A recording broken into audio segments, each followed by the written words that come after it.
हमारी पृथ्वी, हमारा घर, सौर मंडल का तीसरा सदस्य, इस असीम ब्रह्मांड में एकमात्र ग्रह जहां पर जीवन संभव है। आज पृथ्वी पर जीवन है, एक उन्नत मानव सभ्यता और करोड़ों जीव जंतु इस धरती पर निवास करते हैं। लेकिन दोस्तों, क्या आप जानते हैं कि इतनी सुंदर दिखने वाली ये हमारी पृथ्वी आखिर आई कहां से और इसका जन्म कैसे हुआ? सागर, महासागर, पृथ्वी पर ऑक्सीजन कहां से आई और एक सबसे बड़ा रहस्य कि पृथ्वी पर जीवन की शुरुआत आखिर कैसे हुई। तो आइए आज इन सभी रहस्यों से पर्दा उठाते हैं और चलते हैं आज से करीब 4.6 अरब साल पहले, एक ऐसे समय में जहां ना तो सूरज था, ना पृथ्वी थी और ना ही चंद्रमा। सिर्फ एक हाइड्रोजन और हीलियम से बना एक बहुत बड़ा बादल था जो आकाशगंगा के चारों ओर चक्कर लगा रहा था, जिसे सोलर नेबुला कहा गया है। ये विशाल बादल तारों, धूलकणों और विभिन्न गैसों का मिश्रण था।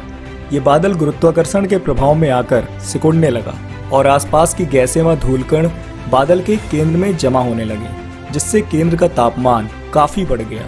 और एक दिन अचानक तारों के आपसी टकराव से इस बादल में एक भयंकर विस्फोट होता है और इस विस्फोट से जन्म होता है हमारे सूरज का। अब हमारे सौर मंडल को एक केंद्र मिल चुका था।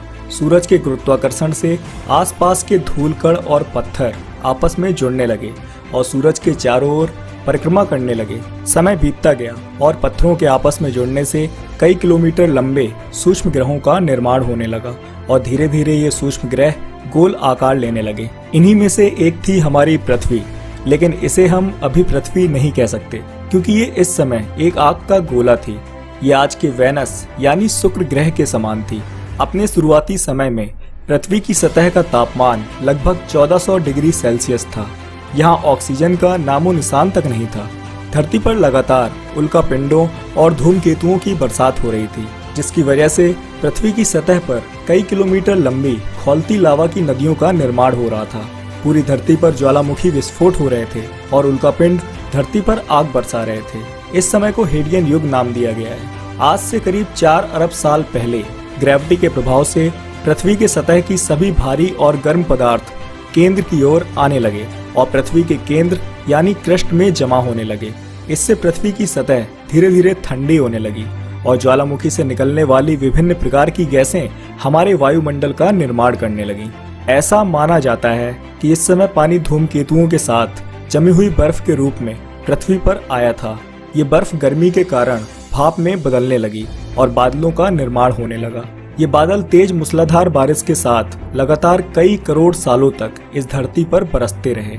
ये प्रक्रिया करोड़ों सालों तक ऐसे ही चलती रही, जिसके फलस्वरूप विशालकाय समुद्रों का निर्माण हुआ और अंततः पृथ्वी जलमग्न हो गई।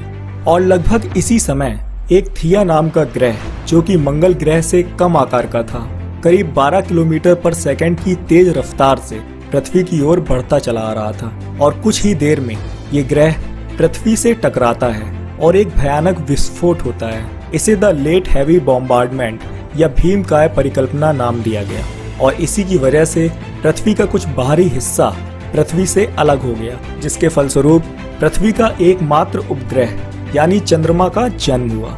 धीरे धीरे समय बीतता गया और चंद्रमा समय के साथ ठंडी होती गई और करोड़ों सालों तक लगातार एस्ट्रॉइड्स की बरसात होने के कारण चांद में दाग पड़ गया। लेकिन इस समय चंद्रमा पृथ्वी के बहुत ही करीब था और पृथ्वी के गुरुत्वाकर्षण के कारण पृथ्वी के चारों ओर चक्कर लगाने लगा। और जैसे जैसे समय बीतता गया, पृथ्वी के गुरुत्वाकर्षण के कारण चंद्रमा पृथ्वी से दूर होता गया। आज से लगभग 3.5 अरब साल पहले पृथ्वी पर आर्कियन युग की शुरुआत हो चुकी थी। पृथ्वी पर गिरने वाले उल्कापिंडों और धरती पर ज्वालामुखी विस्फोटों का सिलसिला चलता रहा और समुद्रों के अंदर ज्वालामुखी विस्फोटों से निकलने वाली गैसों और अमीनो एसिड की वजह से समुद्र का जल पूरी तरह से अम्लीय होने लगा और कहीं ना कहीं यही कारण बना पृथ्वी पर जीवन की उत्पत्ति का। ये थे यूनिसेलुलर यानी एक कोशिकीय जीव। ये जीव आज की तरह ऑक्सीजन पर नहीं बल्कि मीथेन गैस पर जिंदा रहते थे, क्योंकि इस समय पृथ्वी पर ऑक्सीजन ना के बराबर थी। धीरे धीरे समय बीतता रहा और धरती पर ज्वालामुखी विस्फोटों से निकलने वाली कार्बन डाइऑक्साइड अधिक मात्रा में वायुमंडल में जमा होने लगी।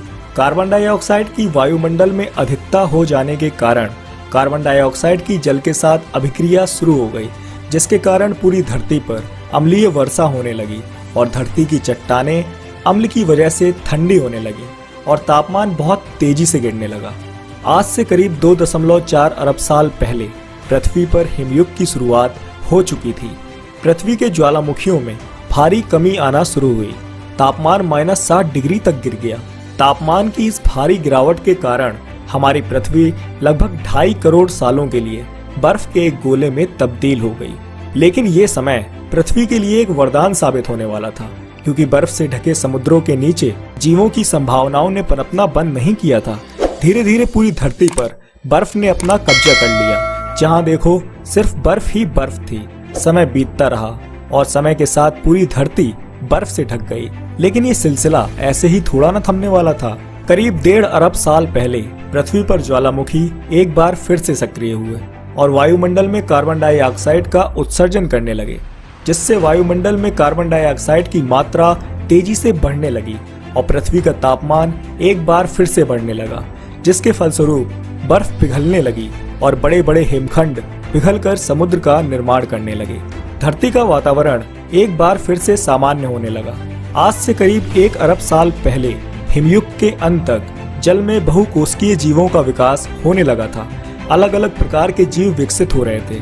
कई प्रकार की मछलियां, विभिन्न प्रकार के कीड़ों और पेड़ पौधों का विकास शुरू हो चुका था। यही पौधे फोटोसिंथेसिस की क्रिया द्वारा ऑक्सीजन का निर्माण करने लगे और अब धरती पर भी पेड़ पौधे फलने फूलने लगे थे, जिससे ऑक्सीजन का अधिक मात्रा में उत्पादन होने लगा और वायुमंडल में ऑक्सीजन की मात्रा धीरे धीरे बढ़ने लगी। समय बीतने के साथ साथ जल में रहने वाले कुछ जीवों में आनुवांशिक बदलाव हुए, जिसकी वजह से कुछ ऐसे जीव विकसित हुए जो जल से बाहर निकलकर जमीन पर अपने कदम रखने लगे। ये थे एम्फीबियंस, यानी उभयचर, जो पानी और जमीन दोनों में जिंदा रह सकते थे। समय बीतता गया और धरती पर जीवों के विकास की प्रक्रिया चलती रही, जिसमें कई प्रकार के जीव शामिल हैं। इनमें उड़ने वाले जीवों के अलावा कुछ रेंगने वाले जीवों की प्रजातियां भी जन्म लेने लगीं। समय गुजरता गया और आज से लगभग 23 करोड़ साल पहले पृथ्वी का वातावरण काफी हद तक आज के समान बन चुका था और धरती पर जीवन के विकास की प्रक्रिया प्रारंभ हो चुकी थी। और ऐसे में धरती पर एक ऐसी प्रजाति विकसित हुई जो आगे चलकर इस पूरी धरती पर राज करने वाली थी। ये थे विशालकाय डायनासोर्स। डायनासोर्स ने इस धरती पर कब से कब तक राज किया और वह कौन सी घटना थी जिसने इनका नामो निशान ही मिटा दिया, ये जानेंगे हम अगले एपिसोड में। तो आज का ये वीडियो आपको कैसा लगा, अपनी राय हमें कमेंट में जरूर दें। वीडियो पसंद आया हो तो इसे ज़्यादा से ज़्यादा लाइक और शेयर करें और ऐसे ही इंटरेस्टिंग साइंस वीडियोस पाने के लिए चैनल को सब्सक्राइब करना बिल्कुल ना भूलें। फिर मिलेंगे एक नई वीडियो में एक नए टॉपिक के साथ। तब तक के लिए मुझे दीजिए इजाज़त। नमस्कार।